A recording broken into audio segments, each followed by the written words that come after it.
위성권 의원입니다.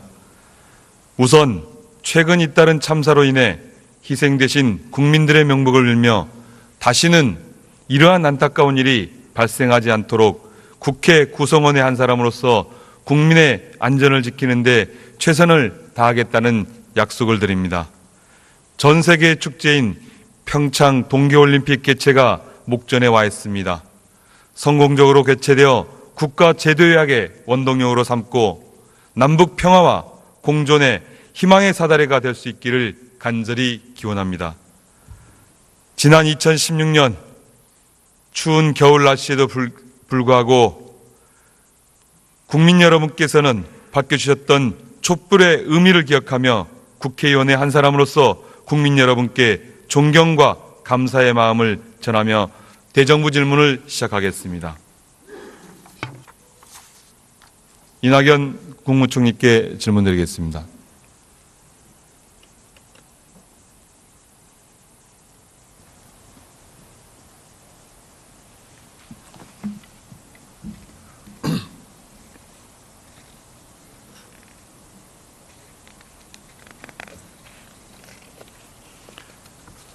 원래 제주 4.3 사건이 70주기가 되는 해인 걸 알고 계시죠? 네. 2006년 제주 4.3 사건 추념식에 노무현 전 대통령이 참석하신 이래 이명박 박근혜 전 대통령은 재임 시 단 한 차례도 참석한 바가 없습니다. 문재인 대통령께서는 제주 4.3 70주년을 맞는 올해 추념식에 직접 참석하시겠다고 약속하신 바 있습니다. 정부의 입장은 어떻습니까? 네, 대통령께서 약속을 지키실 거라고 생각합니다. 예, 3만여 명의 희생된 제주 4.3 사건에서 희생된 대다수는 국가의 무자비한 폭력적 진압에 의해서 이루어졌습니다. 죽은 이는 무고한 양민과 어린이들이었습니다. 정부에 의해 자행된 대량 학살 사건이었습니다. 총리께서는 정부가 이 부분에 대해서 반성할 부분은 무엇이라고 생각하십니까? 네, 공권력이 무고한 국민을 살상했다는 것은 변명의 여지가 없는 참담한 범죄라고 생각합니다. 예, 고맙습니다. 문재인 대통령께서는 후보 시절 제주 4.3 사건 해결에 대한 국가적 책임을 약속하셨고 100대 국정과제 등 국정운영 계획에도 제주 4.3 사건 해결에 대한 의지를 재확인한 바 있습니다. 정부에서는 대통령의 공약사항을 이행하기 위한 노력을 하고 계신 걸로 알고 있는데 어떤 노력을 기울이고 계십니까? 네, 우선 제가 기억이 되는 것은 4.3 희생자 또는 유족으로 결정되기 위한 신고기간을 재설정하는 시행령 개정을 했던 기억이 나고요. 그리고 대통령께서 말씀하셨던 것들을 어떻게 이행할까에 대한 고민들을 하고 있습니다. 예, 아울러서 지난해 12월 19일 본의원을 포함해서 60인의 의원이 서명하여 오영훈 의원 대표 발의로 제주 4.3 사건 진상규명 및 희생자 명예회복을 위한 특별법 전부 개정안을 국회에 제출한 바가 있습니다. 개정안에 대한 정부의 입장은 어떻습니까? 네, 국회에서 좋은 결론을 내주시길 바랍니다. 저도 외람되지만 국회의원이 돼서 맨 처음 제가 발의했던 법이 바로 한평 양민학살 사건 진상규명 및 명예회복 특별법안이었습니다. 예, 좀 더 관심을 갖고 적극적으로 법안 통과에 임해 주시기 바랍니다. 네. 저는 정부의 잘못된 공권력 사용으로 피해를 본 제주 4.3 사건 피해자와 유족에 대한 국가의 배상과 보상이 반드시 필요하다고 생각합니다. 이에 대해서 총리께서 적극 노력해 주시길 부탁드리겠습니다. 네, 함께 논의하면서 고민하겠습니다. 다음은 개헌 관련해서 총리께 질의를 드리겠습니다. 1987년 개정된 현행헌법은 급변한 시대적 요구를 제대로 수용하는 데 한계를 드러내고 있습니다. 2018년 올해가 헌법 개정의 적기라고 생각을 합니다. 우리 정치권은 이번 기회를 과거처럼 당리당략을 앞세워 가로막는다면 국민과 역사에 크나큰 과오를 범하는 것이라 생각합니다. 문재인 대통령께서도 쟁점이 많은 권력구조 문제는 추후로 미루더라도 기본권 강화, 지방분권 등 합의의 여지가 큰 내용만이라도 6월 개헌을 우선 하자는 제안을 하신 바 있습니다.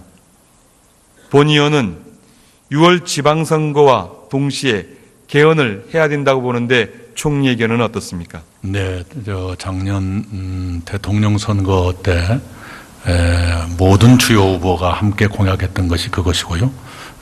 또 국민투표에 따르는 비용이나 행정력의 소비 이런 관점에서도 선거와 함께하는 것이 정부로서는 훨씬 더 비용이 적게 들고 쉽다 이렇게 생각을 합니다. 이루어지길 바랍니다. 예, 현재 국회에서는 개헌 및 정치개혁특별위원회가 구성되어 있지만 정당 간의 견해차가 매우 크게 나타나고 있습니다. 만약 국회 차원의 개헌안 마련이 여의치 않을 경우 정부가 안을 발의해야 된다고 생각하는데 총리의 의견은 어떻습니까? 네, 대통령께서도 물론 국회에서 여야 합의로 개헌안이 발의되길 바라지만 일정 시점까지 그것이 안 될 경우에는 대통령께서 발의하실 수도 있다 하는 말씀도 하셨고 오늘 오후에 청와대 수석 및 보좌관 회의에서 국민 여론 수렴 등 개헌의 준비를 시작할 때가 됐다 이런 지시의 말씀을 했습니다. 예, 그 개헌 과정에서 국민의 의견이 충분히 반영될 수 있게끔 국민 개헌안이 마련되기를 진심으로 기원드립니다. 네. 더 이상 국민의 목소리를 귀담아 듣지 않고 당리단략에 의해 헌법 개정을 가로막는다면 헌정사에 큰 과오를 저지르는 일이라고 생각합니다. 대통령을 비롯한 정부, 국회는 이 점을 명심해야 된다고 본 의원은 생각합니다. 38분이 희생된 밀양 세종화재 사고는 스프링클러 및 배연, 재연시설의 부재가 사고의 상당한 원인인 것으로 보여집니다. 그런데 이들 시설은 2010년 포항 인덕 노인요양원 화재 사고와 2014년 장성 효사랑 요양병원 화재 사고 때도 사고 원인으로 지목되었습니다.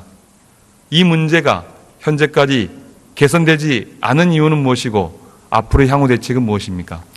예, 우리가 현실의 제약 때문에 늘 땜질 처방을 해오곤 했습니다. 2014년 5월 장성 요양병원 화재 때 요양병원과 일반 병원 합쳐서 스프링클러 설치 의무화를 하려고 했었는데 병원 측에서 부담이 너무 가중하다, 지나치게 무겁다 해서 그 당시에 요양병원만 스프링클러 설치 의무화를 했었습니다. 그런데 이번 밀양에서는 일반 병원에서 그런 일이 생겼죠. 그래서 민간의 비용 부담이라든가 또는 정부의 재정 부담이라든가 하는 것 때문에 늘 이렇게 땜질 처방으로 해왔었는데 이제는 좀 더 국민적인 결단이 필요할 때가 되지 않았는가, 좀 비용이 들더라도 큰 결심을 할 때가 됐다 이렇게 생각합니다. 예, 국민의 안전을 위해서 재정 부담이 되더라도 반드시 이 문제는 해결하고 넘어가야 될 것 같습니다. 또한 종합적인 대책을 마련하는 것이 중요하다고 생각합니다. 이번 사고를 계기로 소방인력 확충에 대한 정부의 뚝심 있는 정책 추진이 저는 절실하다고 봅니다. 소방청 자료에 의하면 2016년 말 기준 전국 소방공무원 3만 2천여 명으로 법정 기준 5만 2천여 명보다 37%가 부족한 상황입니다. 국민의 안전과 생명을 지키기 위해서는 하루속히 채워져야 될 부분이라고 생각을 합니다. 정부는 향후 이 부분을 어떻게 해결해 나가시겠습니까? 우선 작년에 소방관 1,500명을 증원했고 금년에는 3,900명 증원 계획이 있습니다. 2022년까지 2만 명 증원 계획을 세우고 있습니다. 그리고 소방관을 증원한다 하더라도 지방 간의 편차가 너무 크기 때문에 증원의 필요성이 높은 데를 우선 배정하는 식으로 그 편차를 줄이는 노력을 해야 되겠다 생각을 하고요. 중장기적으로는 소방관의 국가직화를 통해서 국가가 지역에 따라서 이렇게 편차가 생기지 않도록 배정하고 처우를 개선하고 이 정도는 해야 되겠다라는 생각을 가지고 있습니다. 예, 저도 그렇게 생각합니다. 지금 속도를 많이 올려서 사실은 그 기준에 대해서 저는 점검이 좀 더 필요하다고 생각합니다. 그 기준에 관한 용역을 다시 해서 적정한 소방 인력이 어느 정도인지 확인이 필요하다고 생각이 되어지고요. 아울러서 지금 소방 인력 충원율이 충북 제천인 경우는 지난번에 47%고 충북도 전체가 49%에 불과합니다. 그리고 그런 반면에 서울 인력은 94%에 다다르거든요. 그런 측면이 있고 또 한 측면에는 소방관 1인 담당 면적이 강원도와 그리고 서울의 편차가 68배나 차이 납니다. 그렇기 때문에 대통령께서 공약하신 소방직 국가직화를 반드시 조기에 실현해내야 이 문제를 해결할 수 있다고 봅니다. 그래서 우리 총리님께서 더욱 적극 노력해 주시기 바랍니다. 네. 한미 FTA 재협상과 관련돼서 질문을 드리겠습니다. 시장 개방 이후 지난 10년간 우리 농가의 평균 농업소득은 오히려 100만 원가량 감소했습니다. 우리 농업인의 삶이 후퇴하는 결과를 낳고 있습니다. 더욱이 지난 정부들에서는 농업민들의 노동과 우리 농산물들의 가치를 물가 안정이라는 미명하에 평가절해해 왔습니다. 이로 인해 지금 우리 농어촌은 농업소득 감소, 경영비 증가 등으로 이중, 삼중의 고통을 겪고 있습니다. 한미 FTA는 농업 분야의 양보와 희생이 전제된 것입니다. 그럼에도 불구하고 그에 대한 보상이 여전히 미흡하다고 보는데 총리의 견해는 어떻습니까? 네, 이른바 상생협력기금을 만들었습니다마는 그 기금의 조성도 목표에 비해서 매우 저조한 편이어서요. 안타깝게 생각합니다. 좀 더 정부가 노력해야 한다고 생각합니다. 그 상생협력기금을 이렇게 조성하기로 했는데요. 지난해 1천만 원밖에 조성을 하지 못했습니다. 예. 1,000억 원 조성 목표인데 어떻게 조성해 나가시겠습니까? 원래 취지 그대로요. 무역으로 이득을 보는 측에서 좀 더 그 기금 조성에 협력을 해야 된다고 생각을 합니다. 예, 그 관련 대기업들의 적극적인 참여를 끌어낼 수 있는 정책을 마련해서 협력 상생기금을 만들어서 농가들의 피해 보전을 할 수 있게끔 적극적으로 대처해 주시라는 부탁의 말씀을 드리겠습니다. 현재 한미 FTA에 우리의 세이프가드 긴급 수입 제한 조처 발동 조건이 지나치게 높게 설정되어서 단 한 번도 발동이 되어 본 적이 없습니다. 만약 이번에 FTA 협상에서 관련 논의가 되어진다면 세이프가드 발동 조건을 낮춰야 된다는 농민들의 여론이 지대합니다. 이에 대한 정부의 대응 전략은 어떤 것을 갖고 세이프가드 있습니까? 발동 조건에 완화하는 검토 과제에 속합니다. 당연히 검토를 하겠습니다. 예, 만약 이번 협상에서 미국이 우리 농업의 추가적인 희생을 요구한다면 본 의원은 협정 자체를 폐기할 수 있다는 각오로 우리 농업인의 이익을 지켜내야 된다. 그렇게 생각을 합니다. 아울러 지난 정부의 물가 안정 위주 정책으로 그 가치를 평가절하당해왔던 우리 농수산물에 대해서 제값 받는 정책이 필요하다고 생각하는데 총리에게는 어떻습니까? 네, 우선 FTA는 농산물은 대단히 민감한 사안이고 또 기존의 한미 FTA에서도 우리 농산물이 지나칠 정도로 많이 개방한 것이 사실이기 때문에 더 이상의 추가 개방은 있을 수 없다는 생각을 가지고 있고요. 지금까지 두 차례 한미 간의 FTA 회의가 있었습니다마는 아직까지 미국 측으로부터 농산물 추가 개방 얘기는 없었다는 보고를 드립니다. 그리고 두 번째 제가 받도록 하는 문제는 쌀은 15만 원 선을 회복해서 지금 유지가 되고 있습니다. 채소라든가 또는 다른 품목들의 가격 안정을 위한 노력을 좀 더 강화하도록 하겠습니다. 농산물 정책이 물가 위주 관리 정책으로 되어지다 보니까 농민들의 소득은 떨어지고 있는데 농민들의 삶은 보존되고 있지 못합니다. 그래서 물가 위주의 농업 정책 제고해야 된다고 저는 생각을 합니다. 예, 물가 지수에 희생이 되는 그런 정책은 지속 가능하지 않다고 생각합니다. 예, 고맙습니다. 이상 경청해 주셔서 감사합니다. 네, 유성곤 의원 수고하셨습니다. 제가 기억이 되는 것은 4.3 희생자 또는 요족으로 결정되기 위한 신고기간을 재설정하는 시행령 개정을 했던 기억이 나고요. 그리고 대통령께서 말씀하셨던 것들을 어떻게 이행할까에 대한 고민들을 하고 있습니다. 예, 아울러서 지난해 12월 19일 본의원을 포함해서 60인의 의원이 서명하여 오영훈 의원 대표 발의로 제주 4.3 사건 진상규명 및 희생자 명예회복을 위한 특별법 전부 개정안을 국회에 제출한 바가 있습니다. 개정안에 대한 정부의 입장은 어떻습니까? 네, 국회에서 좋은 결론을 내주시길 바랍니다. 저도 외람되지만 국회의원이 돼서 맨 처음 제가 발의했던 법이 바로 한평 양민학살 사건 진상규명 및 명예회복 특별법안이었습니다. 예, 좀 더 관심을 갖고 적극적으로 법안 통과에 임해 주시기 바랍니다. 네. 저는 정부의 잘못된 공권력 사용으로 피해를 본 제주 4.3 사건 피해자와 유족에 대한 국가의 배상과 보상이 반드시 필요하다고 생각합니다. 이에 대해서 총리께서 적극 노력해 주시길 부탁드리겠습니다. 네, 함께 논의하면서 고민하겠습니다. 다음은 개헌 관련해서 총리께 질의를 드리겠습니다. 1987년 개정된 현행헌법은 급변한 시대적 요구를 제대로 수용하는 데 한계를 드러내고 있습니다. 2018년 올해가 헌법 개정의 적기라고 생각을 합니다.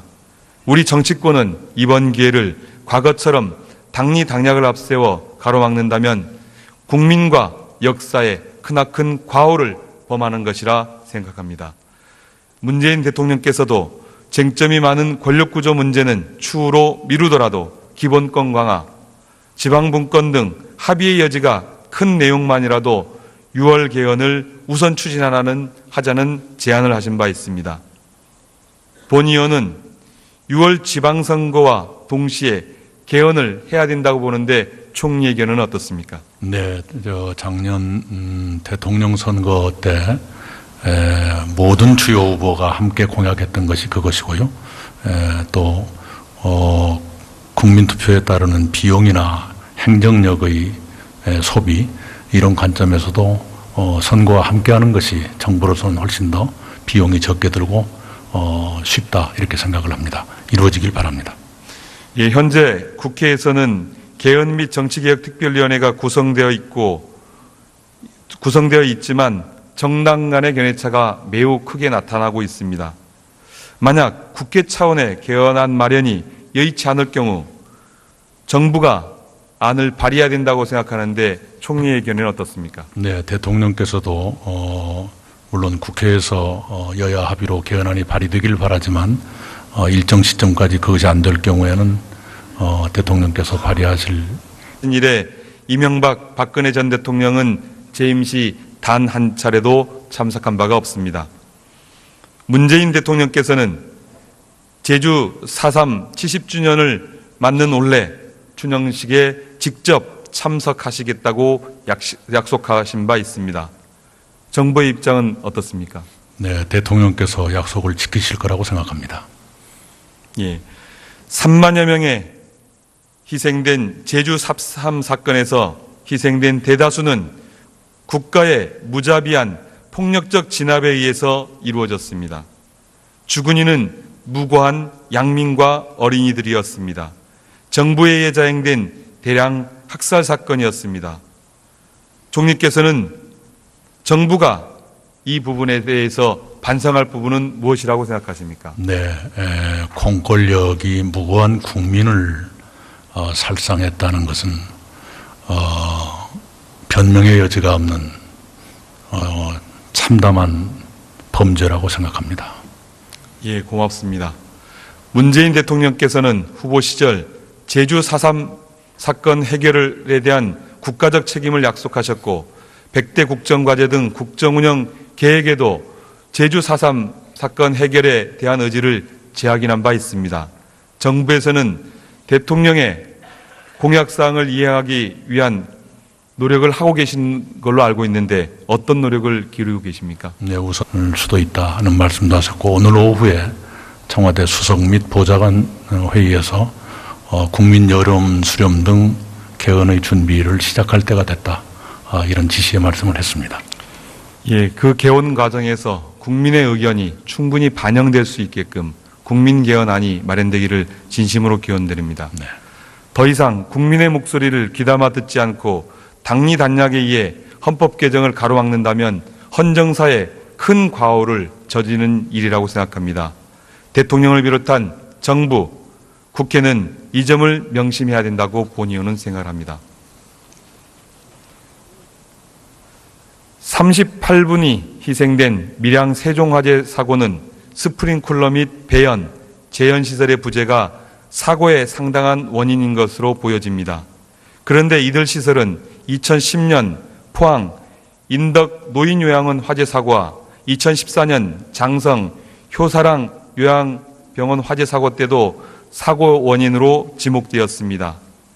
이 문제가 현재까지 개선되지 않은 이유는 무엇이고 앞으로의 향후 대책은 무엇입니까? 예, 우리가 현실의 제약 때문에 늘 땜질 처방을 해오곤 했습니다. 2014년 5월 장성 요양병원 화재 때 요양병원과 일반 병원 합쳐서 스프링클러 설치 의무화를 하려고 했었는데 병원 측에서 부담이 너무 가중하다. 위성권 의원입니다. 우선 최근 잇따른 참사로 인해 희생되신 국민들의 명복을 빌며 다시는 이러한 안타까운 일이 발생하지 않도록 국회 구성원의 한 사람으로서 국민의 안전을 지키는 데 최선을 다하겠다는 약속을 드립니다. 전 세계 축제인 평창 동계올림픽 개최가 목전에 와 있습니다. 성공적으로 개최되어 국가 제도의학의 원동력으로 삼고 남북 평화와 공존의 희망의 사다리가 될 수 있기를 간절히 기원합니다. 지난 2016년 추운 겨울 날씨에도 불구하고 국민 여러분께서는 밝혀주셨던 촛불의 의미를 기억하며 국회의원의 한 사람으로서 국민 여러분께 존경과 감사의 마음을 전하며 대정부 질문을 시작하겠습니다. 이낙연 국무총리께 질문드리겠습니다.